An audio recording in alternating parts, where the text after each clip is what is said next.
I used to drink it. Yeah. A good bit. So, Dr. Dre, how old were you when you came across Dr. Dre? So I don't remember. I don't remember NWA stuff like that when it first came out because I was very, very young. I was born in '86. Okay. But my brother did have Snoop Dogg, Doggy Style, and I listened to that religiously. So that was my introduction to Dre's production, for sure. And then, well, I mean, I guess even before then, I remember songs from The Chronic, you know, when they were out. So, yeah, for sure, a lot of that. And when you were first hearing, like, those in particular songs, did you visualize yourself being a rapper or a producer? Definitely not a producer. Definitely not a producer. I was a fan of production, but I didn't grow up in a household with a computer. Okay. You know what I'm saying? Like, if I had a paper to write for class, I would have to go to a friend's, like a church friend's house. Yeah. So I could write my papers and stuff. I had to write them in pencil first and then go type them. Yeah. Yeah. So we didn't have access like that to technology. I didn't start making beats until like 2002. Not to tell ages, did you learn cursive? I did learn cursive in school. Yes. Okay. Yes, I did learn cursive in school. Yeah. Have you ever seen that video on Instagram of they had zebra written in cursive and was asking people? They were asking people, like, what's the word say? And they couldn't read it. Man, they were tearing that word wow. up. Yeah. Wow. Yeah, they were tearing it up. A lot of they thought the Z was a J. But, okay. Yeah, I can't remember how old. We were pretty young when we came across Dr. Dre. I know my brother had the cassettes. Dr. Dre might have been, one of the first that I can probably. Dr. Dre, Too Short, Doggy Style, of course, was. And of course, we were young, so we had to kind of sneak and listen to music. I didn't turn my phone off. I don't know where that came from, but it's supposed to be close by because I need to ask questions. 1 second. Oh yeah.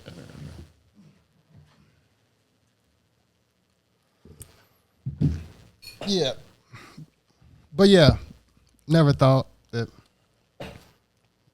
we joined that market of making music at that age when we first heard them guys, and I don't think I could even process. Or it just was never there. It didn't hit until college. For me. Really? Yeah. Do you remember who the first hip hop artist you remember really listening to, like really getting? Oh yeah, it was Snoop Dogg. Now it was Snoop. Because really? I had older brothers. Yeah. 9 years difference between me and my oldest brother. Mm-hmm. So they was listening to stuff that we weren't necessarily supposed to listen to. And that's just rap. I could say that was some of those first, when I think I'm looking at cassette tapes. Mm-hmm. Yeah, it was from Dr. Dre, Snoop Dogg, and Boys to Men after that. Or just in that mix. That's kind of what I remember listening to. You know, the first rapper that I was just like, man, this is so cool. Like, first rap album that I really remember was Heavy D, Big Time. Really? I was a huge Heavy D fan. Like, because that was music that my parents would allow us to play, like, you know, dancing around in the living room. It was like Michael Jackson, Dangerous, and, you know, Heavy D, Big Time, and stuff like that. Even MC Hammer a bit too, but I remember for sure having Heavy D.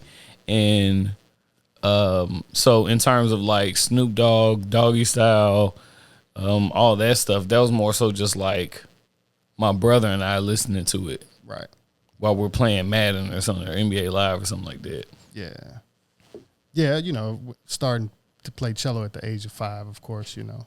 I didn't listen to the rap around my mom either. She didn't. They weren't my pops or my mom. I don't never remember them listening to rap like that. So even like this Too Short stuff, that was stuff that they got in trouble for listening to. if they got caught listening to it. But I could say Boys to Men. We used to love to try to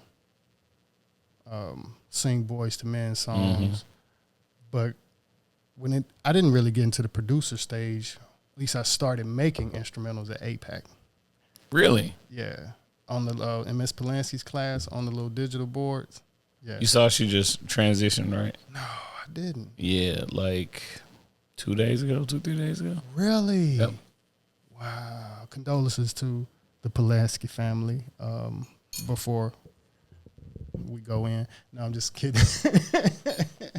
I love Miss Polanski, and we had that love-hate relationship. But I wouldn't be the producer I am today if it wasn't for her and having the piano class and having access to instruments. Yeah. And like I said, I got special permission from Dr. Combs to go down there just so I can make beats outside of the theory class. Yeah, I used to get in trouble. Well, I can't say necessarily get in trouble for that, but she used to hate that, I know, because as soon as they press that button at the end of the class and you can hear everybody, yeah, you heard. Yes. Looking up like, yeah. And then, like I said, other pianists asked to listen to my stuff, and that's kind of one of the things that sat with me to let me know that, okay, creating music is different from playing music. Yeah. So, everybody's not creative. You could be a nice little virtuoso at what you do, but when you say, hey, okay. can I send you I something to, everybody, even, with the orchestra. And I'm grateful. Like I said, it's spreading. A lot of musicians of color are popping up with similar styles and being able to freely make their instrument sound like a voice and connect with it. And we have to continue to push those boundaries, And it's like, and people get there in different pathways. Some folks from the get-go are just like, what's the word? Just not chaotic, but they are just rebellious in terms of, I'm going to chart my own path to get to that point. And even if you don't understand it, I'm still just gonna do it. And then there's folks who take a more classical approach and then deconstruct it. But everybody has their ways to get to that. Like, if you think about the like Jean Baptiste. Yeah. I hope I'm saying his name right. Jean Baptiste from New Orleans. Like, he's clearly a virtuoso, classically trained sort of musician who can tap into that world and then deconstruct it and show people the similarities between classical and blues and all these different styles. And then you have somebody that has never learned all that stuff in a classical setting or a formal setting and just does things with music and with notes that it's like, that's not supposed to work. Why are you able to do that? But that was Dilla's approach to production too. It wasn't like a classically trained, musician. He was just like, nah, this is how I'm gonna do it. D Smoke is real cold too on the piano. Yeah. And man, we'll be going all day talking about other people's talents. Today we would like to focus in on your new project, though. Okay. I'm just playing. Synesthesia. Synesthesia. Mm-hmm. Tell us about this project as far as, well, I can't say, I'm not going to say just tell us about it. Tell us when it was released, and I'll have some questions. Okay, as customary to my last several projects, it was released on Juneteenth. Okay. So I typically, for the last couple years, I've been doing a Juneteenth release when I release like an album with words. And then on New Year's Day, sometimes I'll release like an instrumental album. Okay. So there's always some creative output. I would say pretty regularly, but I don't write a lot in between albums because I just need time to live and figure out what I want to say. So that when it does come time to, when I have free time to actually sit and create music, it doesn't take very long. Gotcha. It takes me forever, as a lot of people know. The artwork is dope. Thank Artwork is super dope. Who did the artwork? So shout out to Chris Winfield. So a frequent collaborator at this point. It seems like, oh yeah, it's been over 10 years, probably close to 15 years that he and I have been working together. But he's somebody that, every now and then you'll have folks like creative minds that you just have a certain kind of chemistry with, to where it doesn't even require too much talking. It's like they just get it immediately. So when he's asked for production for some of his film scores or his documentary scores that I've done, or when I asked him, I was like, hey man, so this is what I want to do. I want to make an album cover, and I'm really adamant about there being like no words on it, like just like really strong, striking images. And I was like, with this one, the textures on the album, the sounds, everything is weird. It's all over the place, and so but well organized. But still cohesive, but different textures. And so I saw a lot of colors, and I'm like, I think it would be really dope if it was a stained glass image. So normally, the way that fine art doesn't often, or is not supposed to like intersect with a genre like hip hop. That's why when artists like Kanye do it, or artists like Jay-Z do it, it's like these two things are not supposed to be even occupying the same space. And it's such a middle finger to that established like separation that it's beautiful. It's like it's a rapper doing a set with an orchestra behind him. Like I love when those two worlds converge like that. And so, having said all that, with this project, like I said, I knew I wanted to be a stained glass image, and I told him the idea, sent him the source image, which was actually from a photo shoot years and years and years ago, done by Adrian Dominic. And Chris took the idea and ran with it, and the turnaround was insane. It was like a couple days. He hit it right on. Yeah. It's a super perfect collage of colors, and it's not AI generated at all. That is an actual artist. Yeah, of course it doesn't. It doesn't look AI generated as far as creative wise. Oh, that old AI, yeah. Still see those flyers that are quite repetitive in the look. And then I'm hearing about all this other stuff. They talking about these data taxes, but I don't want to get in that. Production. Mm-hmm. I like the variety of flavors that you got on there. Mm-hmm. Probably, if I was somebody listening and didn't know you personally, I probably wouldn't know that the producers were out of Mississippi. Yeah. Or the production, even just the artist, just from listening to the track. Yeah. It doesn't necessarily say down south for a certain in particular style that you're hearing out here now. What's some of the producers that you had on there helping? So I actually did 8 out of the 10 tracks. Okay. I did 8 out of the 10. 2 of them, okay, well, the intro, they're actually Be Safe, Stay Dangerous. There's a beat switch on it. So the very first sound that you hear, the Be Safe side, is produced by my best friend, who now goes by Prescott Prez, the artist formerly known as Trump Card. And the second half, the Stay Dangerous part, was produced by my nephew, who goes by Joe Nuff. Okay, that's dope. Okay, okay. Yeah, he's because when I first listened to it, now.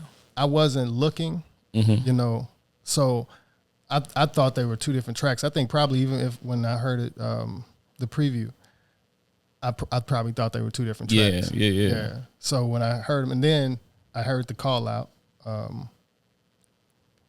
So I think I did kind of think like, I wonder. I said prayers on the beat. Yeah. Right. And as I was like, it was in the middle of the track. So I wonder if he blended two different productions. So that's okay. Yeah, because one it means a lot to me for my nephew to have a beat on there because he's just an incredible producer. I mean, like child prodigy producer, So he actually produced a joint on my last album called God Got My Back. He did a joint called We're Here.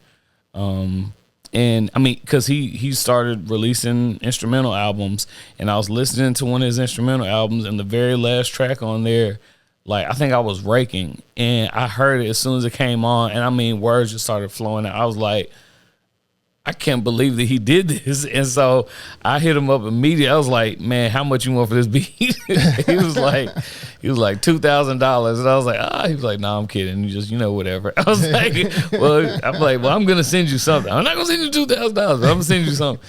And but yeah, like it's when I do get beats of his, it's really really easy to write to them, and so I knew I wanted him to be a part of it.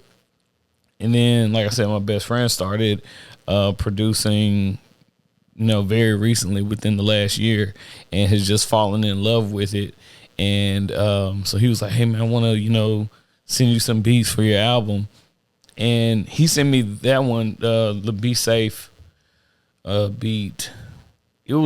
I heard it at like 2:30, 3 o'clock in the morning. Like my eyes were barely open. I was like, oh, Brett, send me some, and press play.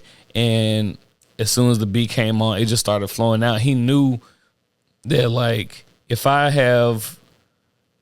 can write in a way where the beat is kind of open and there's wiggle room for me to switch up flows and stuff on it, like I can really lock in. Once I get that first word or that first line, it's over. Okay. Yeah. So I knew immediately once I heard it, I was like, okay, yeah, I'm going to be able to write to this. Yeah, and he did one other joint. He did the Lunch with James Meredith joint too. Okay, yeah. Like I what's that? Is that 7 or 8 on the album? I think that's 8. 8, yeah. Yeah, I think that's 8. Yeah, I like the time. I know it's a little short, but it's still a perfect time. I can't say it's short, but yeah, it's still. Yeah, 10 songs is 10 songs, period. Yeah. How long does it usually take you to do an album? Or what's the longest it's taken you and versus the shortest amount of time it may have taken you? I can't say because normally when I'm in album mode, I can be like really, really locked in to where it can take, a couple months. And I'm not somebody, like I said, I don't write in between albums. So it's not like, oh, I'm stockpiling songs. Like I have 50 songs to choose from. No, I don't do it. I don't even make stuff if I don't like it and I'm not going to use it. Okay. So it's not some hidden stash of unreleased Fifth Child music. Really, like what I do like to do is produce in between albums. So I'm coming up with the sonic landscape before I start writing any words. I want to know what story, because like I said, I come from a film scoring world, and even before I started doing it, I really appreciated it and would listen to film scores and see how people can communicate a mood and an emotion with just music and no lyrics, right? And so that's always the first part. Okay. It's like that's a dope approach to it. Yeah, because then if the music is dictating what I'm gonna say, then it's almost like mining. Like it's already there, or like think about a sculptor with a big block of marble, and it's like, no, there's a piece of art already under here. I just got to get to it. Yeah, you know what I'm saying? I got to chip away to get to it, but it exists. Even though people can't, they just see, And I guess that brings us back around to the name of the album. Yeah. Just Synesthesia. The meaning of it. did we go over the meaning? What does synesthesia mean? I know we asked why, but did I ask what does it mean? You want Webster's dictionary definition? Because I know what it means. I'm just sure but yeah, a lot of people don't. I didn't know what the word was until you told me. And to be honest with you, if you just looking at that word, synesthesia is not what you coming with. So just like, making things difficult for people. Synesthesia is a neurological phenomenon where the stimulation of one sensory or cognitive pathway involuntarily and automatically triggers experiences in another pathway. For example, a synesthete might see a specific color when hearing a musical note or taste a particular flavor when reading a word. So I think that, these sensations, they don't happen in a vacuum. Like the way that artists experience the world is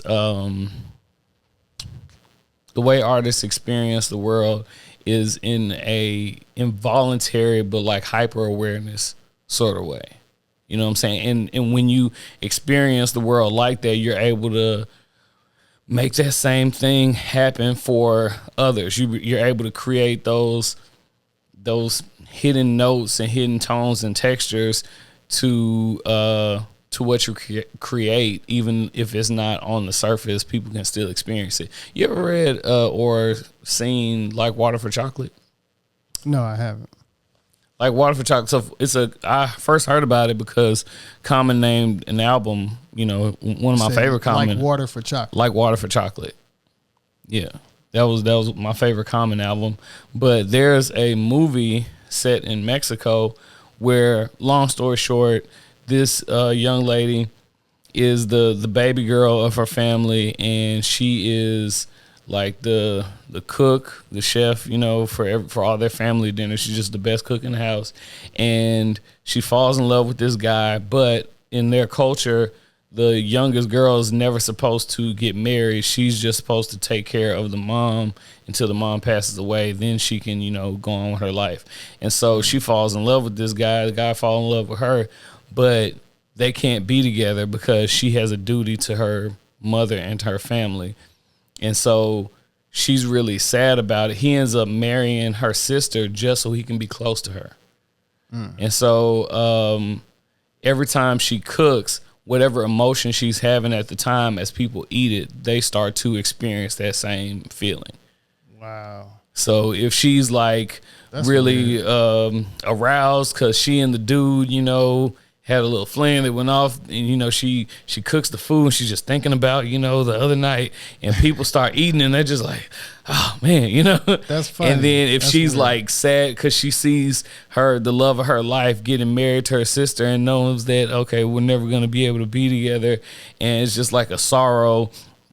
She's cooking, she's crying into the food and stuff, and the people that eat it are thinking about their long lost loves and the ones that got away. And it's a beautiful movie. It's all in it's a foreign film, so it's in subtitles. But that's dope. But yeah. Having said that, I'm long winded. I'm sorry.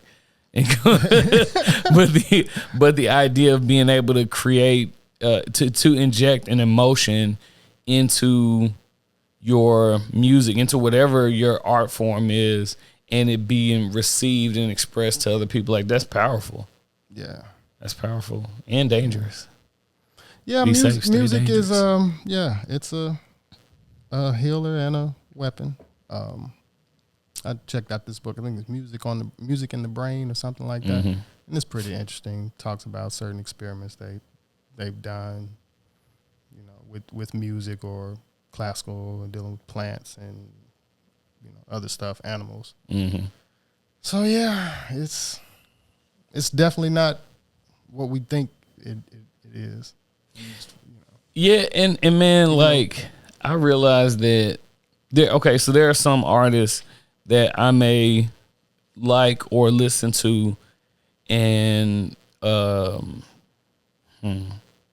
people aren't always in agreement with the content and stuff, or with that artist. Like, okay, I'm gonna just say, so first of all, I'm a huge Jay-Z fan. I am a really big T.I. fan. I'm a huge Jeezy fan. But my Mount, I have to stop saying Mount Rushmore because it's a very racist situation. It's like a sacred Indian burial ground, or that they just carve some white guys' faces in. Anyway, my favorites have always been Jay-Z, Outkast, T.I., and Common. And then at times Kanye get kicked out and Kanye's in there, and then Kanye get kicked out and Kendrick Lamar's in there. But either way, I have even beyond Jay-Z's music, the aspirational tone of his music always just really inspired me. So beyond just like being the best rapper, the idea of being an independent businessman and and taking care of the people around you, yada yada, all that stuff has kind of really struck a chord with me. So having said that, I don't love loser music. I don't like a lot of like sad, sappy, the world is ending type of ride wave type music. Right. You know what I'm saying? It's just not, that's just not for me. And I can say that is what I do love about this album, because I can put it on repeat. And it's not like it's trying to send you to a certain emotion necessarily. It's put together lyrically, perfection. Yeah, you spitting on there real nice. Thank you. And it's a nice listen, man. It's real, for a rap album, it is a nice flow and a nice listen. Mm-hmm. Chisel. Yeah. Chisel is one of my favorites. Dance wise, it's hard not to dance to Chisel. Right. It's hard not to dance to Chisel.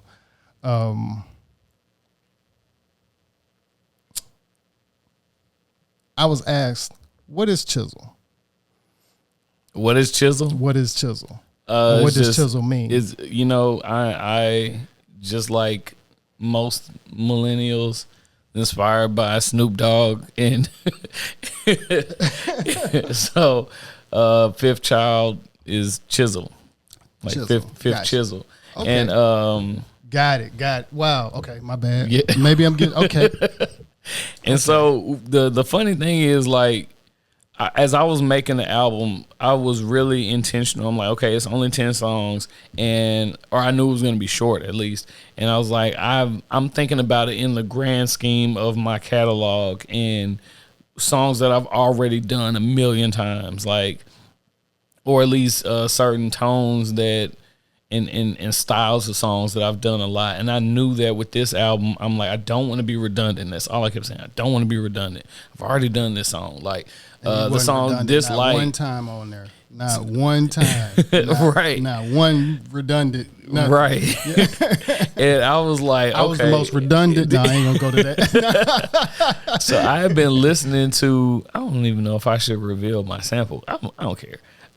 Screaming Jay Hawkins. I was listening to his music, like the I Put a Spell on You guy. Like, he's super dope. Yeah, I'm not familiar. Screaming Jay Hawkins is awesome. Unless it's something I've heard and just don't know that I've heard it. I'm sure you've heard his. Okay, did you ever listen to Biggie at all? Yeah. Okay, the song "Kick in the Door." Kick in the doorway.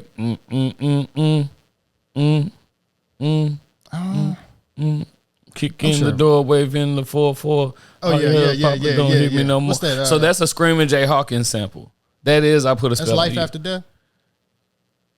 Yes. Okay. Yes, that is. But yeah, so that's a Screaming Jay Hawkins sample.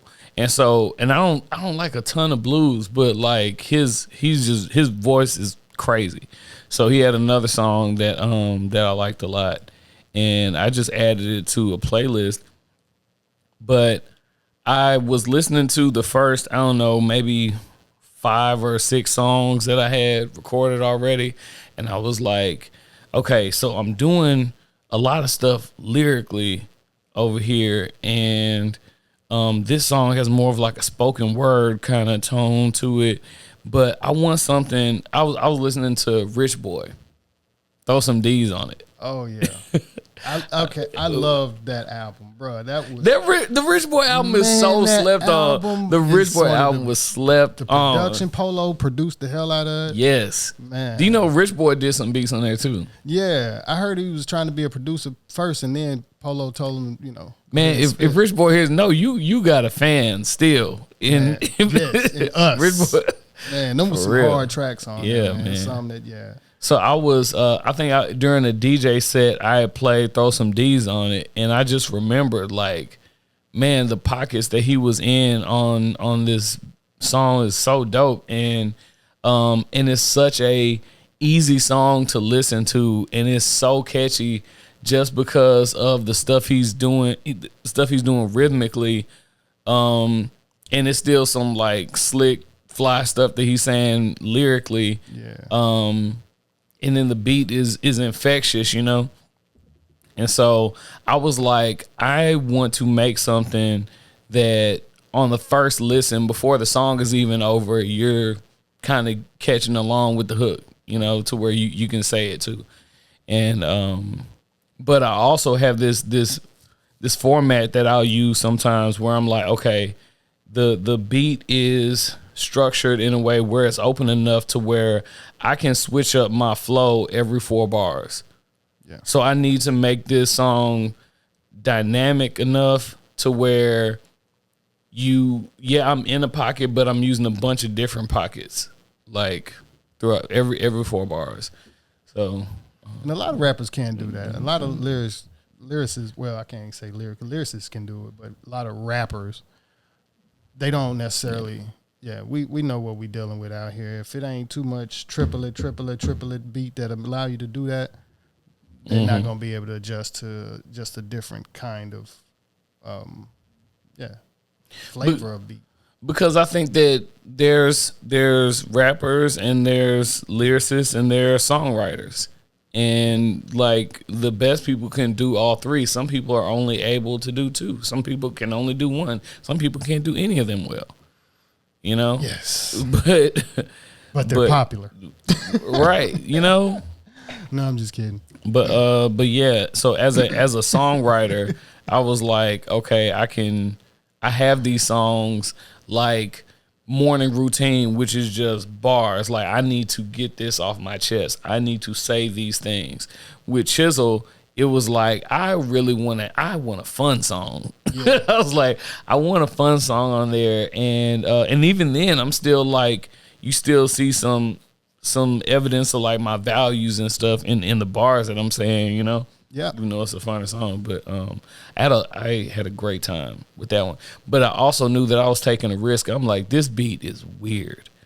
As people would hear me, I had fun on it. As people were just listening to me as my wife or my best friend was hearing the beat, they were just like, what? Like, it sounds like video game music. Like, what is that, right? Steven, and I was just like, I just know, like, I'm like, I need something jarring and weird to make it stand out. And then it's a risk. I'm like, this is as weird as I need to go all the way weird. Even the voices that I'm talking, like, you know, I'm just doing weird stuff on it because I was like, man, if you listen to Baba Ganoush right before that, which is already sort of weird, where it's really just me rhyming the word Baba Ganoush 64 times. Yeah. Like the whole song is like 64 bars that rhyme with Baba Ganoush. And then what? I didn't even pay attention to that. Now I got to go back and listen. Pay attention to that part. And then the voice, the lady says, yeah, you know, this was just made out of 4 ingredients. And it's like, yeah, it really was.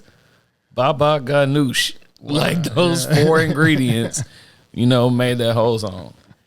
Yeah. But I was like, I know that's kind of weird. And so let me go all the way weird with Chisel. And if people, you know, are still with me on this, you know what? I appreciate y'all. And now I'm going to do this light right after it, which is much more traditional Fifth Child. That was like my thank you for and on going the on album, this excursion with me. The music makes Baba Ganoush sound like mysterious almost from the flow of the way the music is, at least, the production, the style of the production, it kind of has a little dun, dun, dun, dun, dun, like a little haunting type of yeah. And there's this weird stuff going. You got Lil Rascals going in the background. And if you don't know what Baba Ganoush, we got a dollar. Hey. I think I caught that. Yeah. We got a dollar. So that was Lil Rascals. Yeah. Okay. Yeah. And I was like, and it's making that melody. You use it as like an instrument. Yeah. And I was like, okay, that's that little chant. Even if you didn't know what they were saying, it's like I didn't know what they were saying. Right. I was like, that's words. And he's he's hitting it, so that's an instrument. Yeah. But I didn't know what. Yeah. As a producer, you'll have these earworms where it's just like, man, I know that something is supposed to be here, and I know what it's supposed to sound like, even if I don't know what it is. Well, now it's been a long time of me being a producer, so normally if I can think it, I can make it happen. Okay. And the way you basically adjusted the lyrics and the style to each track, said you have to be able to look at because all of the lyrics match the styles of the tracks. Mm-hmm. Yeah. That mostly everything goes slow. I think you might have had like one too many features on there. What made you have so many features? Man, is literally the only feature on the album. Literally the only feature on the album. But yeah, man. When I record, I'm typically the only person in the room. And I can't say that that's super intentional or that it's not intentional. It's just convenient. It's convenient for sure because even though we have a studio at BAC too, I prefer to record at home. Mm-hmm. And I'm right here on the yeah. So I can just press it and then, and people may think that when I record them that I'm being a stickler and like, oh man, you're making me record it so many times. You don't see what it's like when I'm recording myself. Like I might have done it 99%, and guess what? I'm gonna stop it, delete it, and like, nah, let me give it another take. Now there were 41 different mixes of Baba Ganoush. Wow. There were 41. I've been rapping and recording and mixing myself for years. There were 41 different mixes of Baba Ganoush before I felt like I got it right. And I don't mean like I recorded it 41 times. With mix number 3.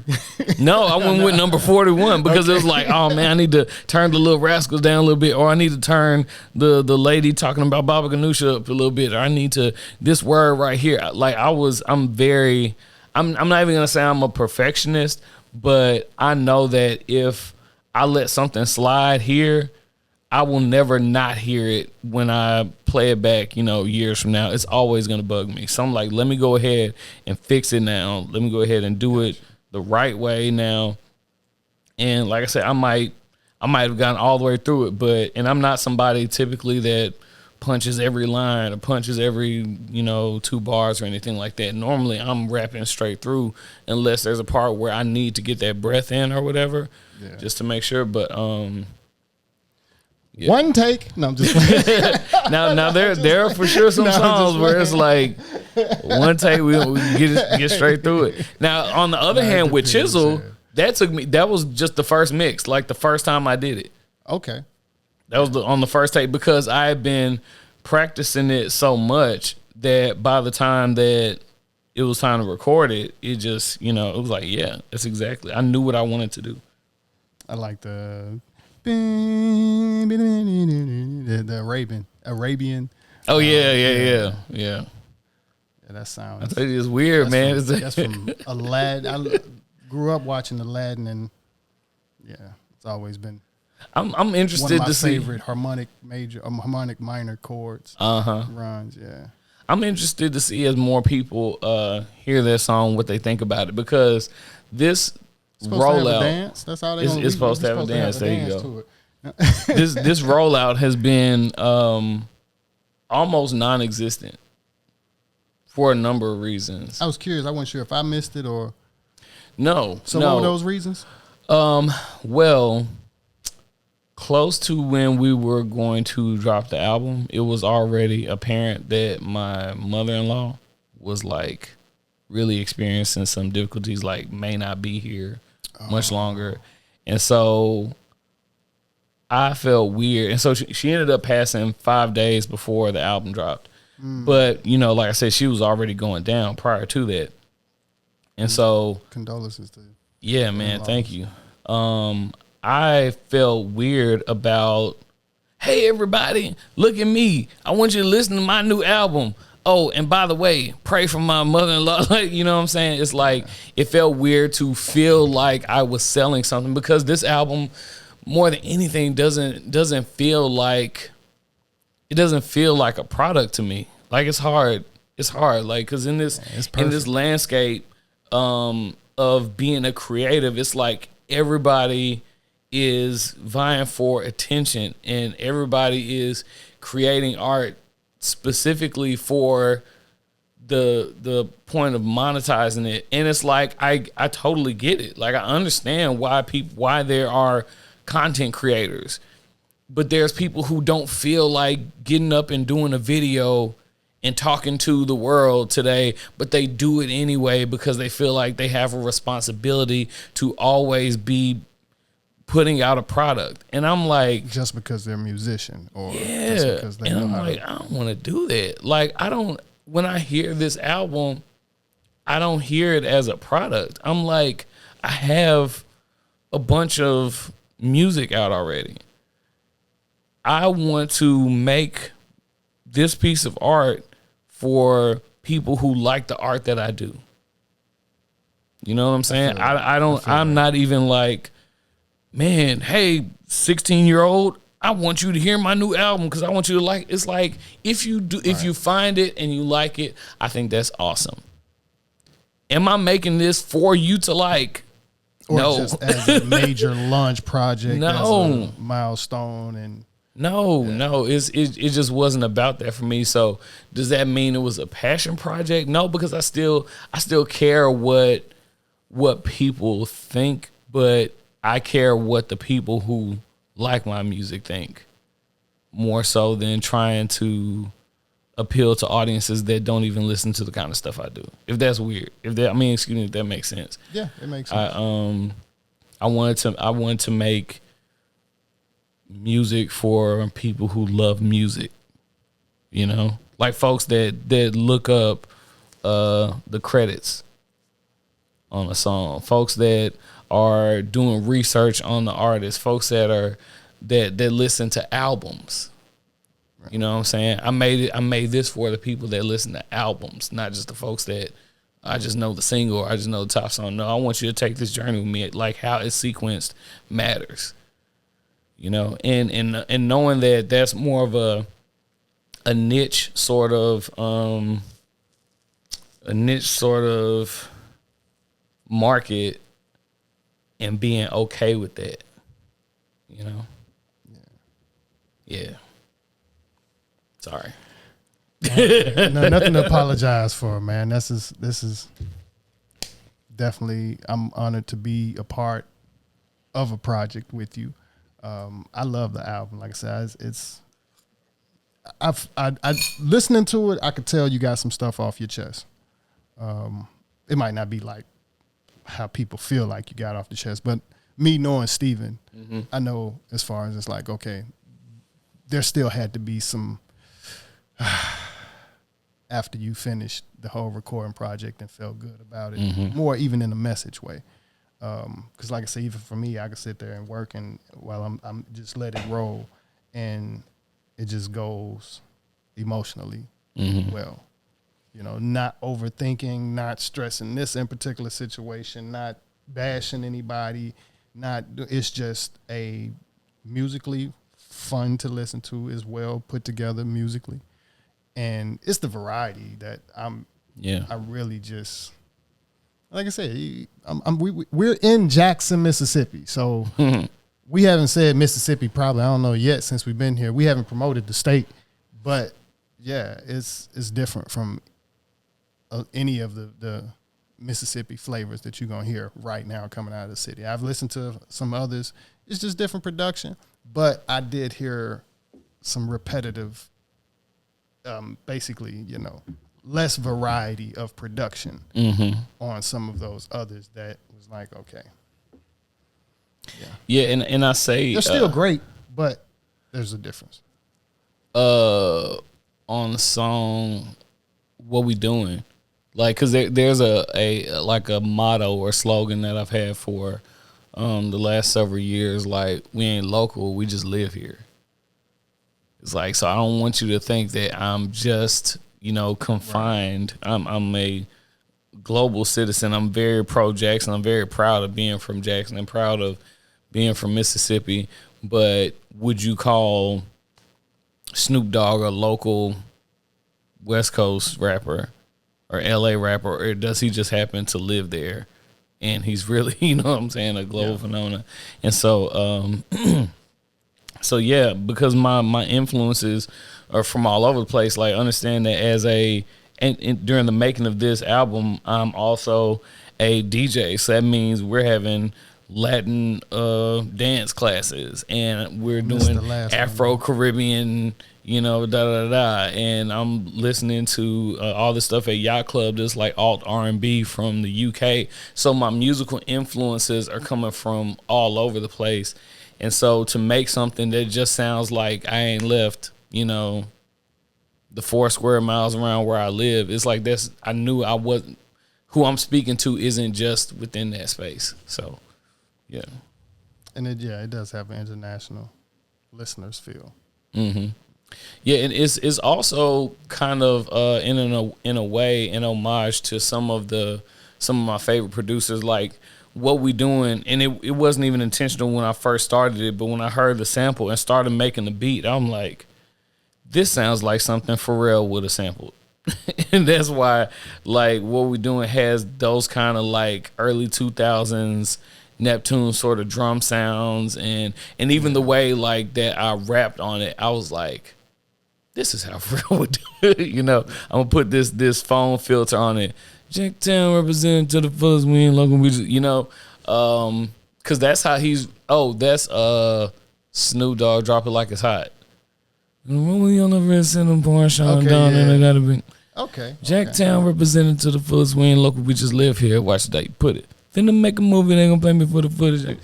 So once again, yeah, like using your voice like an instrument, and having enough restraint as a lyricist to where it's not even always just about, it's not just about what I'm saying, but also how I'm saying it that makes it memorable. And I like how you said some things in what you claim. Mm-hmm. Yeah. And I like even how you said it was the hardest one to write. Yeah. And I could understand. Yeah. And ironically, it was not hard to write. It was, but it was like hard. It was something like feelings that not hard to write from a creative standpoint, but like hard to vocalize. Like, man, is it okay that I'm saying this? Because I feel it, and I felt it for some time, but me saying it, okay, well, that means I have to confront it. Like, how am I going to deal with this? How do you reconcile the idea of growing up in a certain culture and not feeling any kind of detachment from the root of it, not feeling any detachment from faith, but still seeing the expressions of religion be so antithetical to what the faith is supposed to stand for, And it's like, because you're not supposed to say those things about church. You're not supposed to say those things about Christians. It's like, well, Christians are ruining this for me. And it's like, I've just recently jumped into this rabbit hole that I'm not going to say now, but I'm going to leave room for people to come in and check out the next episodes of Klaccik Questions. Thank you, Inspired by Fifth. I'm going to go with Klaccik Questions on that. But some of the Klaccik questions that they're kind of hard to talk about topics, but the first one has led me to looking into, the Bible and what it says about certain things. I talked with my aunt, and she kind of put me in touch with someone, and he gave me a few words. But on that in particular topic, there's a lot of in particular views on it, and I don't know if everybody necessarily knows, but it's going to be a nice,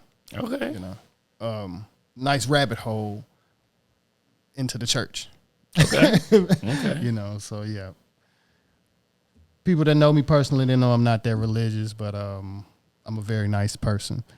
So I'm a very nice person. But I'll be doing a little research on what that guy shared with me, and what I'm sure a lot of religious people will have some input about it. They're definitely going to have something to say about it. Yeah. Easy, but it's educational. And, I'm interested. There have been there's a pastor that I recently got connected with, who has a church around the corner from our art center, and he was one of the first people that heard it, like not long after I made it, and he was just like, man, when is this coming out? And I'm like, not yet. It'll come out on Juneteenth. He was like, okay. Yeah. Like, I'm like, man, I people who, I feel it was one of those things where it's like the real can relate, and even the voice samples and stuff that are on there, it's like, it's frustrating me so much to see things be corrupted, and especially something so sacred as faith. When faith like turns into religion and it's weaponized against people. You take advantage of people's emotions and use that to manipulate them. And I just think that there's nothing that could be more wrong than that. But then also saying like, I don't want any song on this album to make it sound like I got to figure it all out and I'm always right. And it's like, no, this is genuinely how I feel about it. And even in that third verse, it's like, okay, the whole time am I a hypocrite for saying that, for calling this out, and because I'm not perfect either, am I a hypocrite because I care about these things and I'm speaking on it? Yeah, but that may be how we got here, from people not speaking on it necessarily. Yeah, or it building up to now we're here and we see that we don't know if this is benefiting the community or not, at least in West Jackson. So some of those types of things, and like those kind of topics and questions would come up for me, as I'm riding around and seeing a neighborhood that is just deeply impoverished, and almost every corner there's a church. Church is nice. The church is nice. Yeah, the church is gonna be, the lawn of the church is super nice, and it's like, and I know that the role that church has played historically in our community, it wasn't just like a place for worship. It was also a place for community. It was a place for connection. This is right. The dentist that you went to, attended this church with you. The school teachers attended this church with you. And so it was the place where if you needed something to eat, it was a gathering place. It was a lot of different things. And so along with the mass exodus for a lot of people that like once they got older, went to college, when they came back, it's like, I'm not going back to church because that lady did this to me and this person said this, and and they rejected me because I had tattoos and they da. And so people didn't go back to the church. And while it was a commentary and a rejection of the negativity and the trauma, the church hurt that they had experienced, the unfortunate residual effect is that we lost that connectivity, because it's like, okay, so then where is the place where the community, where is that church picnic sort of vibe, and that way that you get to that village that we've been talking about that we're missing now? where is it supposed to come from? Because once upon a time, the church was that it wasn't just for worship; it was also for a community. Well, we don't have that anymore. It's like, so how can we get back to that connectedness? But we still want people to pour into the church financially, Right? And yeah, it keeps getting worse. Right. But yeah, that's definitely a huge topic. That will probably swing back around into the classic questions once I, maybe, I don't know. I'm not very, pokey at that outside of the educational things that I'm trying to learn. But it is a topic that does keep coming back to me. Even from, I've had, I think probably in the past 2 weeks or maybe 2 months, somebody asked me if I go to a church, if I have a church home. And so it's something that's closing in on the discussion wise on what I would like to be educated, what I've learned from my travels, 15 years going from here and coming back and learning from my community.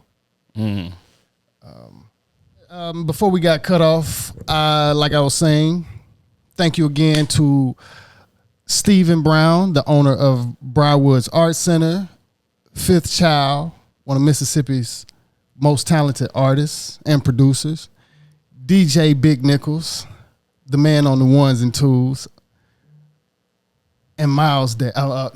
Miles? Yeah, he said Jazz's dad. Jazz's dad. I don't know why. Miles Davis.